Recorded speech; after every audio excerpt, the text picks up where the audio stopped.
에베소 교회 신부님군에게 이렇게 써보내라. 오른손에 7뼈를 주시고 7금 촛대 사이를 거니시는 분이 말씀하신다. 나는 네가 한 일과 네 수고와 인내를 알고 있다. 또 나는 내가 악한 자들을 참고 내버려 둘 수 없었던 것과 사도가 아니면서 사도라고 자칭하는 자들을 시험하여 그들이 거짓말쟁이임을 밝혀낸 것도 알고 있다. 너는 참고 내 이름을 위하여 고난을 견디어냈으며 낙심한 적이 없다. 그러나 너에게 나무랄 것이 있다. 그것은 네가 처음 사랑을 버린 것이다. 그러므로 네가 어디에서 떨어졌는지를 생각해내서 회개하고 처음에 하던 일을 해라. 내가 그렇게 하지 않고 회개하지 않으면 내가 가서 내 촛대를 그 자리에서 옮기겠다. 그런데 네게는 잘하는 일이 있다. 너는 니골라당이 하는 일을 미워한다. 나도 그것을 미워한다. 다 함께 귀가 있는 사람은 성령이 교회들에 하시는 말씀을 들어라. 이기는 사람에게는 내가 하나님의 낙원에 있는 생명나무의 열매를 주어서 먹게 하겠다. 안녕하십니까? 네, 이제 바야흐로 이제 여름의 기운이 우리 앞에, 죄송합니다. 우리 앞에 바짝 다가왔다라는 걸 느끼게 하는 그런 날씨입니다. 제가 먼저 넥타이 안 맺고 했는데 우리 담임 목사님이 이제 그 일본 말로 우아기까지 이제 벗었기 때문에 다음부터는 저도 이제 이 우아기를 벗고 그렇게 단에 서려고 합니다. 양해해 주십시오. 아까 우리 들어오실 때 박명미 이사님이 저기서 꽈당 넘어지셨어요. 그래가지고 찬양하다가 이제 찬양 중단하고 잠깐 안부를 여쭈었는데 근데 또 금방 와서 찬양하는데 막 박수 치면서 찬양을 하시더라고요.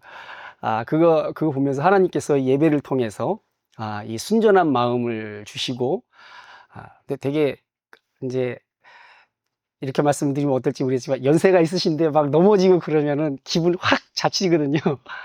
근데도 또 찬양하실 때 박수 치시면서 찬양하는 걸 보면서 하나님께서 큰 그 기쁨과 평안을 주시고 오늘 누구보다 2배 은혜를 누리시는 귀한 시간 되시기를 네, 바라겠습니다.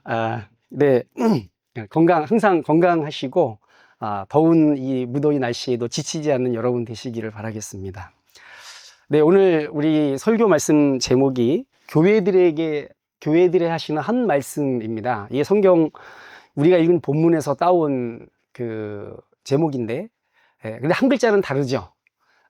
성령이 교회들에 하시는 말씀을 들을지어다 이렇게 했는데 제가 거기에 가운데 한 음절을 넣었습니다. 한이라고 하는 음절이죠. 그러니까 오늘 그 말씀의 포인트가 바로 거기에 있습니다. 그러니까 오늘 여러분께서 이 부분에 대해서 그 말씀을 통해 하나님께서 말씀하시는 그 메시지를 붙잡는 시간 되시길 바라겠습니다.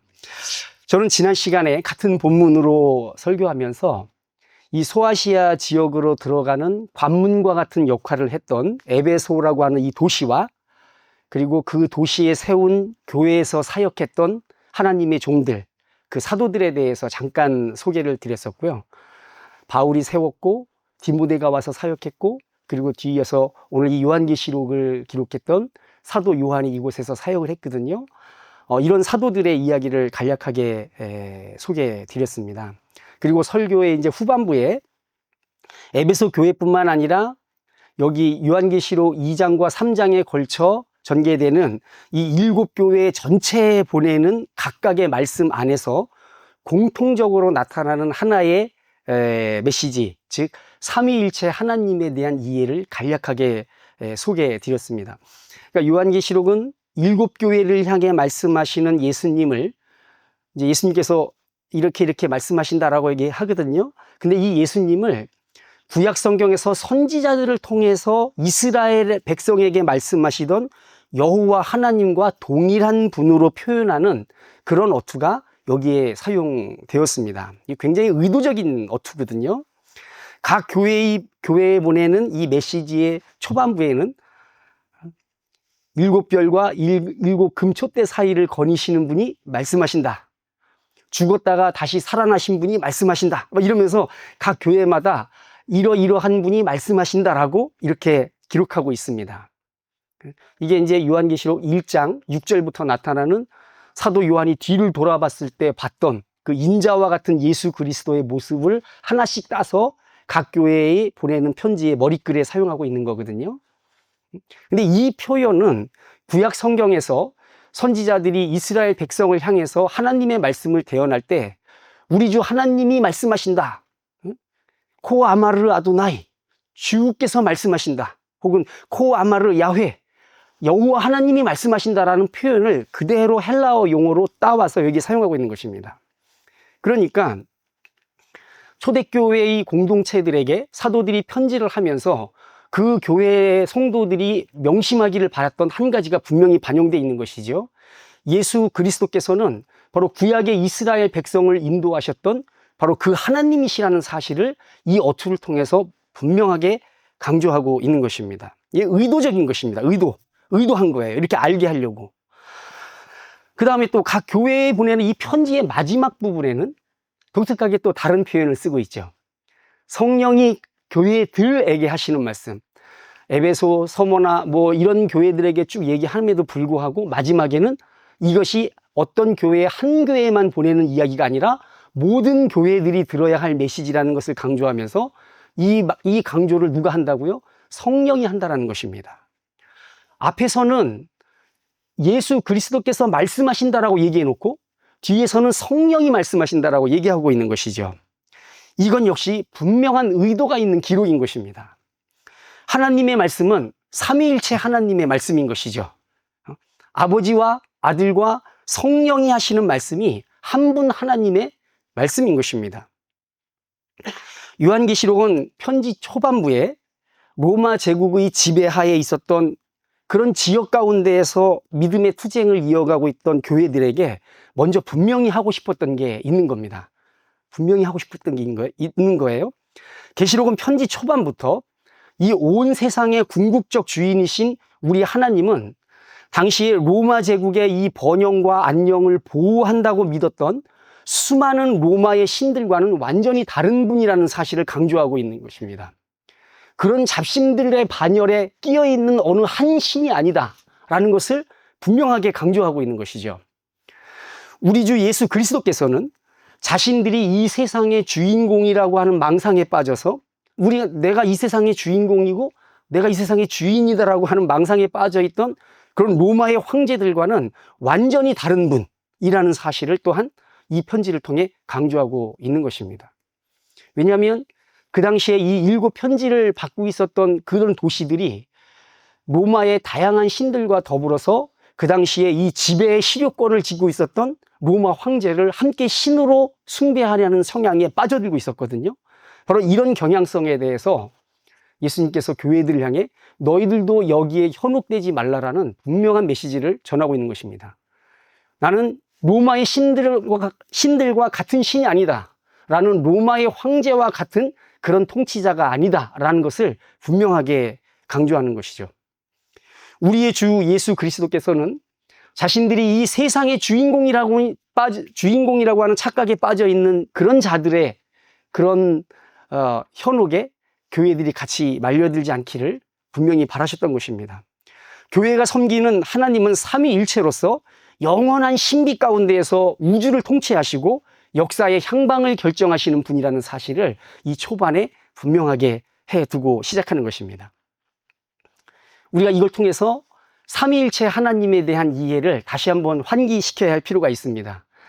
그 삼위일체의 하나님께서 셋이면서 하나인 원리는 사랑의 원리입니다. 어떻게 그분이 세 분인데 동시에 완전히 한 분, 유일하신 한 분일 수가 있는가? 우리는 그것을 다 완전히 이해할 수가 없어요. 이 사랑이라는 것은 이 사랑의 이 강도가 강하고 농도가 깊어지면 깊어질수록 신비의 영역이 되기 때문에 죄인인 우리로서는 그 완전한 사랑의 신비를 다 이해할 수가 없습니다. 그렇기 때문에 삼위일체 하나님의 그 신비를 우리가 이해할 수는 없죠. 그러나 단지 우리는 고백할 뿐인 것입니다.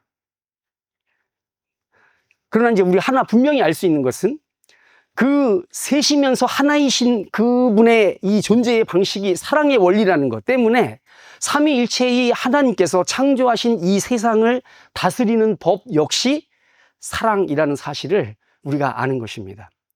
그러니까 개별적 다양성이 사랑으로 연합해 존재하는 방식, 이것이 하나님께서 창조하신 세상의 방식인 것이죠.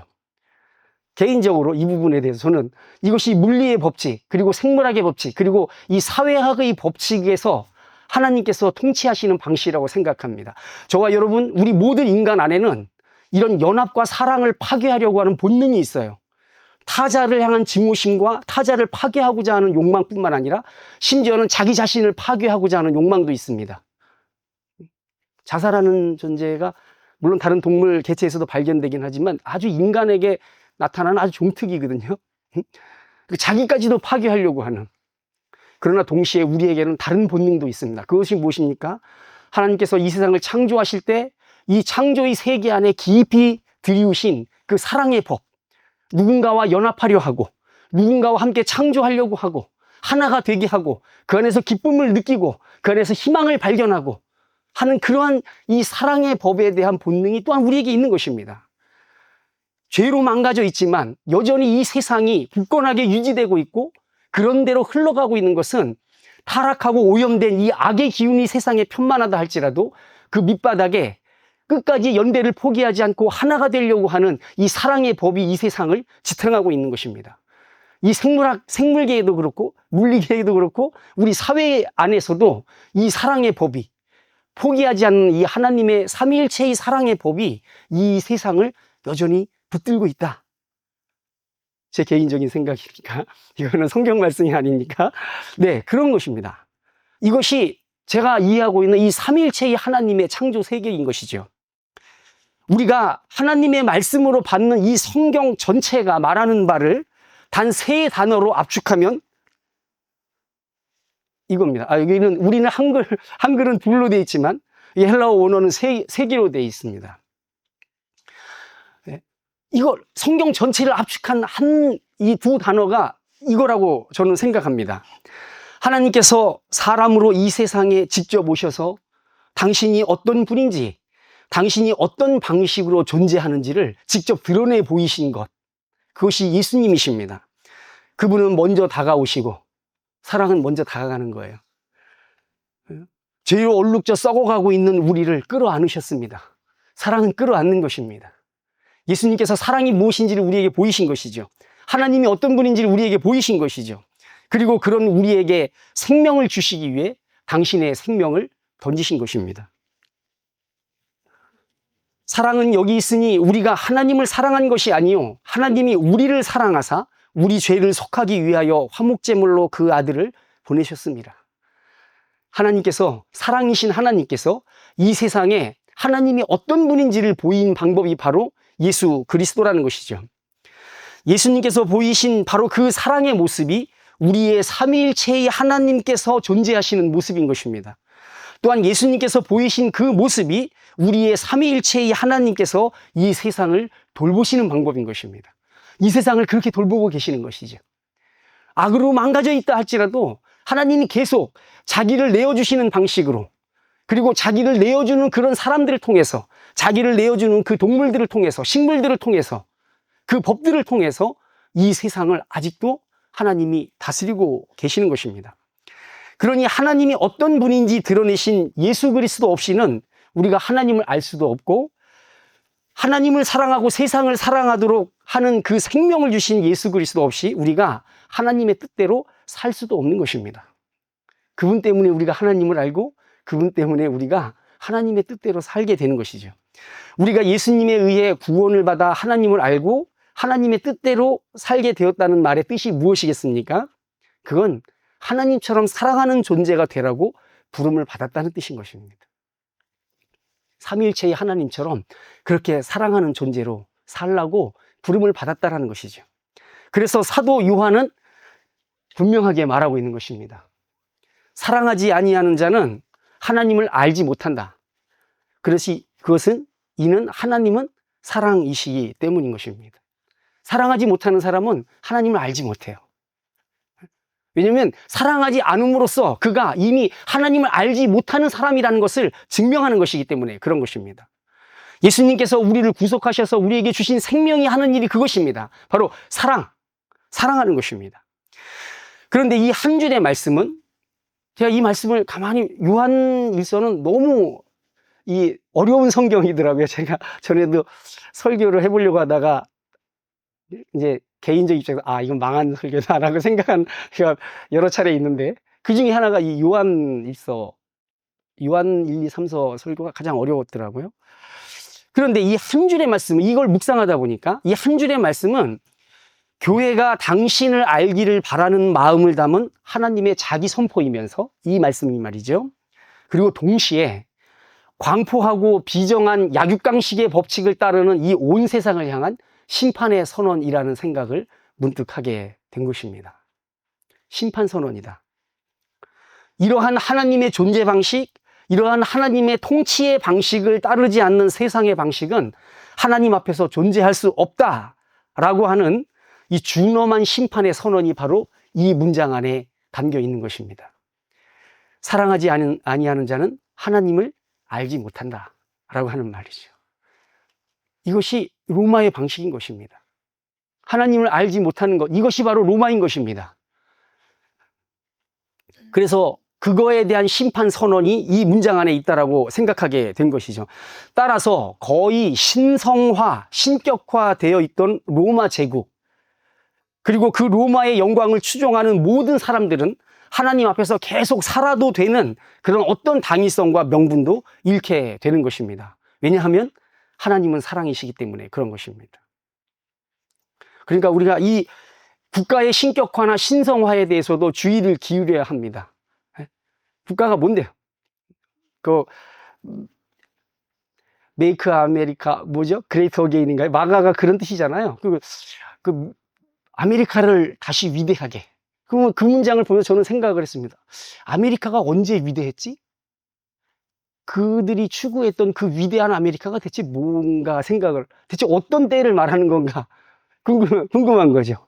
근데 그것은 구호일 뿐입니다. 그 위대함은 자기들의 마음 안에 있는 것이죠. 이런 방식으로 국가를 신격화하고 신성화하고 있었던 로마 제국, 그리고 그러한 로마의 영광을 추종하는 모든 이들은 바로 이 하나님은 사랑이시라고 하는 이 말씀을 제대로 알 수 없기 때문에 그들은 그 자체로 심판을 받고 있는 것입니다. 입으로는 예수 그리스도를 주님이라고 부르면서도 삶의 방식과 삶의 지향이 로마 제국의 방식을 추종하면서 아무런 문제의식을 느끼지 않았던 교회 내부의 성도들에게 내렸던 날카로운 경고, 하나님은 사랑이시라. 여기에서 위배되면 그 어떤 걸로도 하나님과 연결될 수 없다는 걸 강조하는 것이죠. 이것은 하나님에 대한, 교회가 알기를 원하는 하나님에 대한 선포이면서 동시에 하나님을 알지 못하는 이들에 대한 하나님의 심판 선언인 것입니다. 그래서 저는 지난번 설교 본문 설교 때 마지막으로 강조했던 게, 당신을 사랑이라고 부르신 하나님 자신의 형상이신 예수 그리스도께 집중하는 신앙이 우리에게 필요하다는 것을 마지막으로 강조했었습니다. 우리가 그분께 집중하지 않으면 그 빈자리를 뭐가 되었든 다른 것들이 채우면서 들어오게 됩니다. 우리가 예수님께 집중하는 만큼만 우리는 참 그리스도인이 될 수 있습니다. 우리가 예수님께 집중하는 그만큼만 우리는 진짜 사랑을 할 수가 있는 것입니다. 예수님이 계시지 않으면 사랑하지 못하고, 예수님이 계시지 않는 곳에서 하는 사랑은 자기 과시로 흐르기 때문에 그런 것입니다. 그런 의미에서 우리는 모두가 되어가는 그리스도인들이기도 한 것입니다. 아직 된 사람들이 아니에요. 그리스도인이 되어가고 있는 것입니다. 하나님과 이웃을 사랑하는 데 있어서 차마 그리스도인이라 말하기 부끄러운 모습들, 그런 순간들을 우리 모두가 갖고 있을 것입니다. 제가 그렇습니다. 우리는 우리를 치유하시고, 예수님은 치유하시는 분이셨어요. 상처 입히는 분이 아니라. 그리고 우리를 북돋으시고, 예수님은 그래 잘 살아봐라고 북돋지, 야 네가 그래서 뭐가 되겠어, 이렇게 하시는 분이 아니란 것이죠. 그리고 우리를 이끌어 주셨고, 그리고 우리로 인해 겟세마네 동산에서 눈물을 흘리신 분이셨습니다. 그리고 마침내 십자가에 자기를 내어주셨던 그 예수님으로 우리가 가득 채워져 있지 않다라는 것을 우리는 우리의 삶에서 그리고 우리의 양심에서 느끼는 것입니다. 그래서 우리는 모두 각각 반만 그리스도인 아니면 반의 반만 그리스도인인 것이죠. 그럴 수 있습니다. 여러분이 그렇다는 게 아니라 그럴 수도 있다. 어떤 분은 제법 진짜 그럴듯한 그리스도인일 수 있고 어떤 분은 반만 그리스도인, 어떤 분은 반의 반만 그리스도인. 왜요? 예수님으로 채워져 있지 않기 때문에 그런 것입니다. 간혹 영적 허기를 채우기 위해서 열정적으로 신앙생활이라고 명목 지어진 이런저런 것들에 매달리는 것처럼 보여도 그 길이신 분, 그 진리이신 분, 그 생명이신 분이 예수님께 집중하지 않는 신앙은 거짓 신앙, 가짜 신앙, 최소한 엉터리 신앙이 되고 마는 것입니다. 사도 바울은 우리가 오늘 읽은 본문 2절에 나오는 사도가 아니면서 사도라고 자칭하는 자들, 거짓말쟁이들을 가리켜서 고린도후서 11장 13절에서 거짓 사도라고 불렀습니다. 슈드 아포스톨로이들, 이 거짓 사도들이라고 불렀습니다. 거짓 사도들이 이 어느 교회에서 목숨을 걸고 양떼를 돌보는 사람들이 아니라 여기저기 다니면서 유명세를 날리는 부흥 강사 같은 사람들이었거든요. 이 사람들이요. 그런 사람들이었습니다. 그러니까 그런 사람들이 계속해서 이렇게 활동할 수 있었던 근거가 무엇이었을까요? 당연히 수요가 있으니까 공급이 있는 거죠. 그들의 말을 좋아하는 사람들이 있었습니다. 그들의 말을 따르고자 하는 사람들이 있었던 것입니다. 그들이 이렇게 활동할 수 있었던 것은 소위 말해서 거짓 그리스도인 아니면 가짜 그리스도인, 그게 아니면 엉터리 그리스도인들이 교회 안에 있었기 때문에 그런 것입니다. 그렇다면 여기서 참 사도와 거짓 사도, 참 그리스도인과 그리고 엉터리 그리스도인을 구분하는 그 기준이 무엇이겠습니까? 사도라는 말은 예수님께서 12사도를 부르셨던 것처럼 부르셔서 제자로 파송하셨잖아요. 그들이 사도가 되었습니다. 그럼 여기 말하는 이 거짓 사도들은 예수님이 직접 불러서 사도로 임명하지 않은 그런 사람들을 가리키는 것일까요? 그렇지 않습니다. 너희들, 그 사도들 가운데 있는 사람들의 이름을 거론하면서 예수님께 직접 임명받지 않은 사람도 사도로 인정을 했던 사람들이 초대교회 안에 있었습니다. 그런데 여기 이 사람들은 이 문제가 뭐냐면 그들이 직접 예수님께 부름을 받은 사도가 아니라는 게 문제가 아니라 결정적인 건 이 사도들이 전하는 메시지가 예수 그리스도의 복음이 아니라 다른 복음. 갈라디아서 1장에서 사도 바울이 그렇게 얘기했던, 너희가 다른 복음을 따르는 것을 내가 이상히 여긴다라고 말했던 그 다른 복음을 전하는 자들이었기 때문에 그들이 거짓 사도였던 것입니다.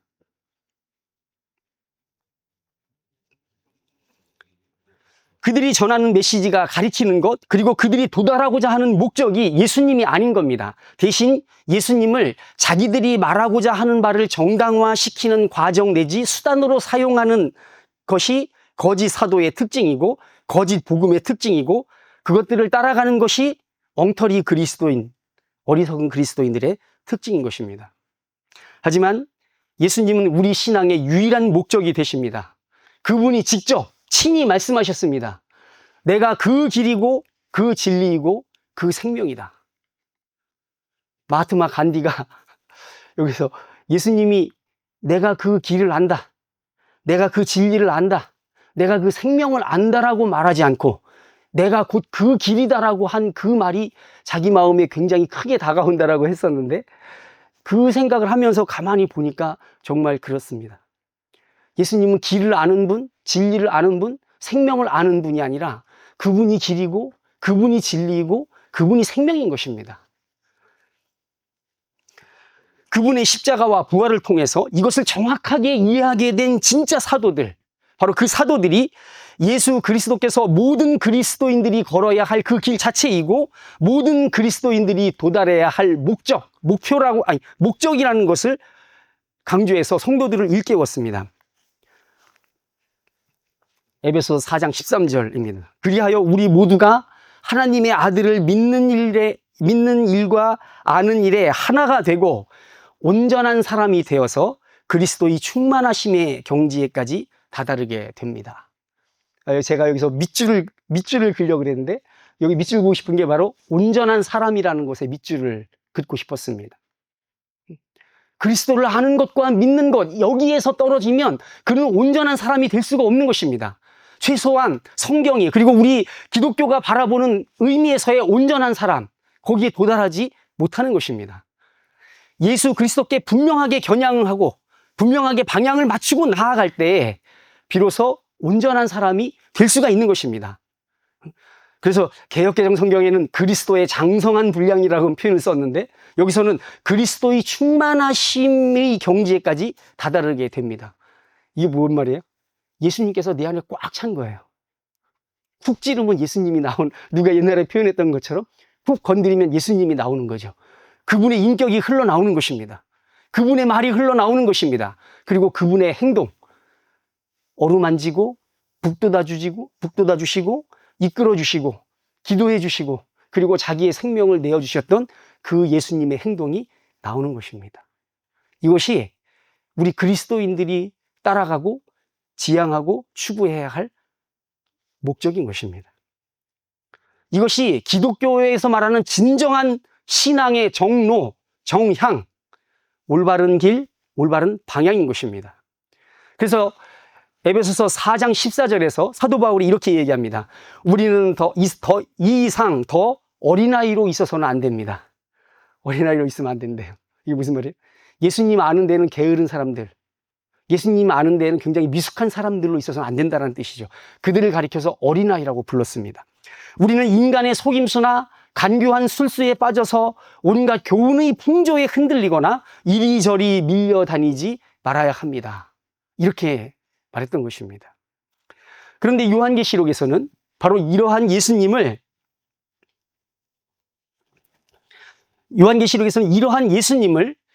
교회가 추구해야 할 목적이라고 하는 이 주제를 확장시켜서 예수님께서 단순히 기독교라고 하는 종교, 그리고 그리스도인이라고 하는 종교인들이 지향해야 하는 길과 목적을 넘어서서 모든 인류, 모든 나라, 모든 역사가 반드시 도달해야 할 궁극적 목표가 아니라 목적, 궁극적 목적이 되어야 한다는 것을 요한계시록에서 밝히고 있는 것입니다. 이 탈로스라고 하는 용어, 반드시 도달해야 하는 그곳입니다. 우리가 이 죄라고 하는 이 하마르티아라고 하는 용어가 화살을 팍 쐈는데 환역에 안 맞고 엉뚱한 데로 날아가 잃어버린 거거든요. 이걸 죄로 불렀습니다. 탈로스이신 예수 그리스도께 도달하지 못하는 이 모든 것이 다 길을 잘못 든 죄인 것입니다. 요한계시록은 이걸 강조하고 있고, 이것이 단순히 우리 기독교라고 하는 종교나 아니면 그리스도인의 문제가 아니라 모든 세상의 문제라는 것을 요한계시록 전체를 통해서 얘기하고 있는 것입니다. 그래서 심판이 우주적으로 일어나는 거예요. 막 하늘이 두루마리처럼 말리고 천체가 흔들리고 말이죠. 결국에는 새 하늘과 새 땅이 열리게 되는 이런 쪽까지 넓히고 있는 것입니다. 저는 이제 오늘 이 예수님의 절대성, 이 하나에만 집중하려고 이 말씀을 전하려고 합니다. 예수님은 모든 그리스도인들이 이목을 집중해야 하는 신앙의 목적이십니다. 시몬 베기우라고 하는 사람이 사용했던 이 어텐션이라고 하는 용어, 이목을 집중하는 것, 이게 기도라고 했는데, 우리 모든 그리스도인들이 이목을 집중해야 하는 바로 신앙의 목적이 그리스도이십니다. 이럴 때 우리는 그분과 사랑에 빠질 수가 있는 것입니다. 여러분, 사랑 없는 신앙생활만큼 힘든 게 없어요. 사랑에 빠져야 신앙생활이 기쁨의 삶이 됩니다. 그런데 마음에 사랑이 없으니까 신앙생활이 이거 그만둘 수도 없고 그렇다고 계속하기도 힘들고 그런 게 되어버리는 거예요. 예수님께 해야만 우리가 그분과 사랑에 빠질 수가 있는 것입니다. 그래야 그분에 대한 사랑을 잃어버리지 않을 수가 있는 것입니다. 우리가 신앙의 이런저런 덕목을 읊어대고 또 그것들을 실천했다라고 하는 자부심을 갖는다고 해도 예수님께 집중하지 않으면 언젠가 그분에 대한 사랑도 열정도 반드시 식을 것입니다. 제 개인적으로도 35년, 20살 때 예수님 만나려고 교회 나갔거든요. 뭐 예수님 만나려고 나간 건 아니죠. 그냥 나가본 거죠. 네. 35년 신앙생활을 했는데 수십 년의 신앙생활의 이력을 돌아보면서도 달이 아니라 손가락만 쳐다보며 보낸 시간들이 너무 많았다라고 하는 자책을 하게 됩니다. 예수님께 집중하지 않게 되면 교회도 신자도 모두 껍데기 신앙만 남는다라는 걸 느끼는 날이 반드시 옵니다. 왜냐하면 하나님께서 우리에게 원하시는 것은 우리가 뭐 이런저런 거 많이 하고, 뭐 하나님에 대한 공부 많이 하고, 하나님에 대해서 뭐 화려한 칭송, 뭐 많은 헌신, 뭐 치밀한 지식, 뭐 이런 게 아니기 때문에 그렇습니다. 하나님은 그거 말고 우리에게 사랑을 원하십니다. 그분을 사랑하기를 원하시는 것이죠. 그리고 그 사랑은 내 죄를 속하신 예수 그리스도를 깊이 생각할 때에 우리 내면에서부터 일어나는 인격적인 반응, 그것이 사랑인 것입니다. 흔들림, 움직임, 뭉클함, 우리가 이런 것들을 잃어버리면 반드시 언젠가 냉랭한 그리고 껍데기만 남은 그런 신앙생활을 하게 된다는 것입니다. 그분을 알게 되면 사랑하지 않을 수 없는 분을 향해서 우리의 인격이 마구 기울어지고, 그래서 결국에 우리의 삶도 기울어져서 우리 안에 차오르고 고조되었던 이 사랑이 밖으로 흘러 쏟아지게 되는 그런 사랑이 우리에게 지금 필요한 것입니다. 하나님이 원하시는 건 그런 사랑입니다. 그 송창식 씨의 그 사랑이야라고 하는 가요 아세요? 예, 잘 아시죠? 거기에 그 가사 나오잖아요. 단 한 번 눈길에 터져버린 내 영혼 사랑이야 하는 거. 설교 시간에 가요 부르고 막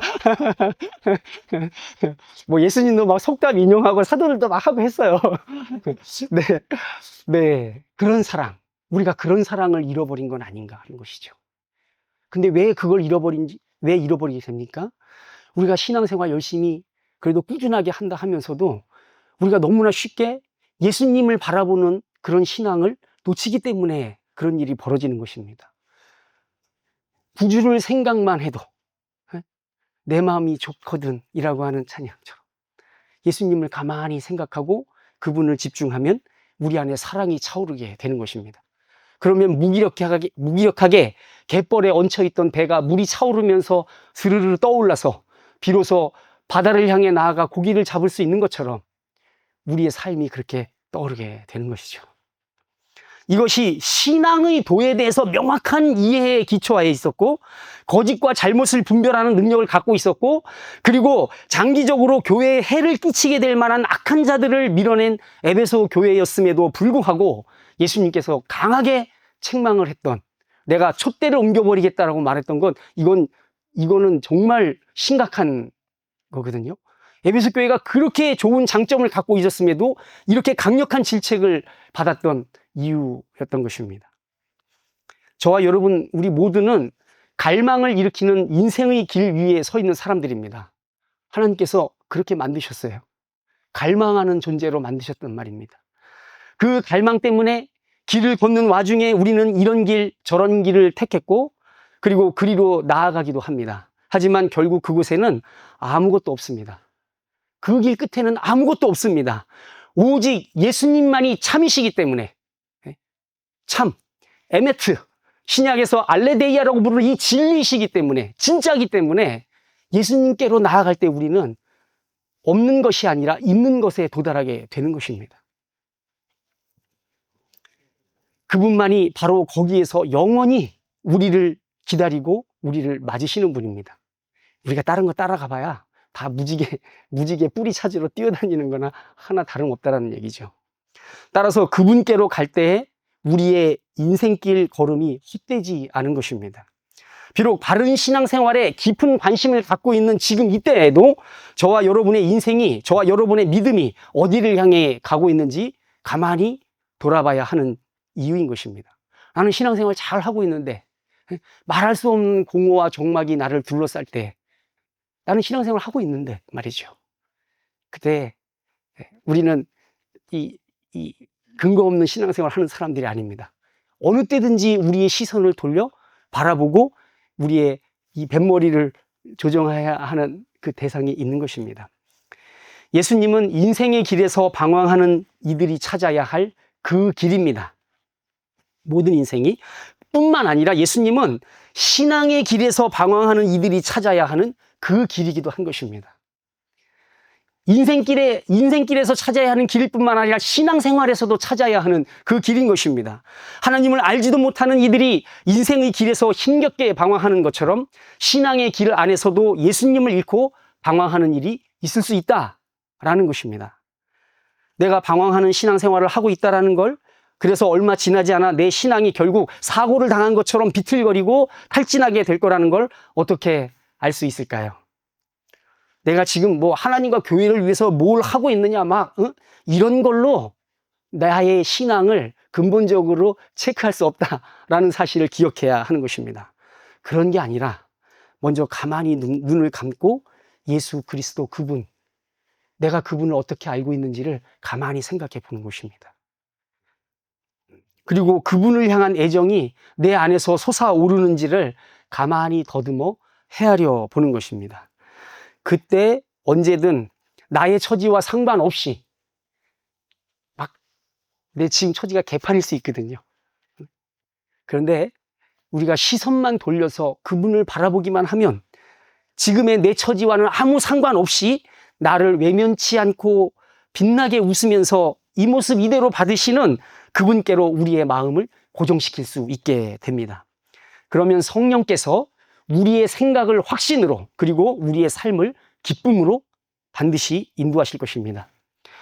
7교회 가운데서 성령께서 그들을 돌이키려고 책망을 했던 교회들이 있습니다. 7교회 중에 여기 뭐 서모나나 아니면 빌라델피아 이 2교회 빼고는 나머지는 다 책망을 받거든요. 다 책망을 받아요. 그 교회들은 모두 믿음의 길에서 길을 잃을 위험에 비틀거리는 그런 우리의 모습이기도 한 것입니다. 이렇게 모습이죠. 그들을 돕기 위해서 성령께서 교회들을 향해 말씀하십니다. 다양한 이유 때문에, 그리고 다양한 조건에서 그 흔들림과 비틀거림이 다를 수 있지만, 다르잖아요. 저와 여러분 노임 처지가, 그죠? 상황도 다르고, 그죠? 그래서 우리가 흔들리고 비틀거리는 그게 다를 수 있습니다. 그렇지만 성령께서 알려주시는 궁극적인 해결책은 한 가지입니다. 바로 참 길이요 진리요 생명이신 예수 그리스도께로 우리의 마음과 생각을 돌이키라는 것이죠. 이것이 성령께서 말씀하시는 한 가지의 내용인 것입니다. 그래서 성령께서 교회들에게 하시는 말씀은 어떤 말씀이요? 한 말씀인 것입니다. 저와 여러분이 이 사실을 마음에 굳게 새기고 우리의 신앙을 견지해 나가는 복된 성도들 다 되시기를 주님의 이름으로 축원드립니다.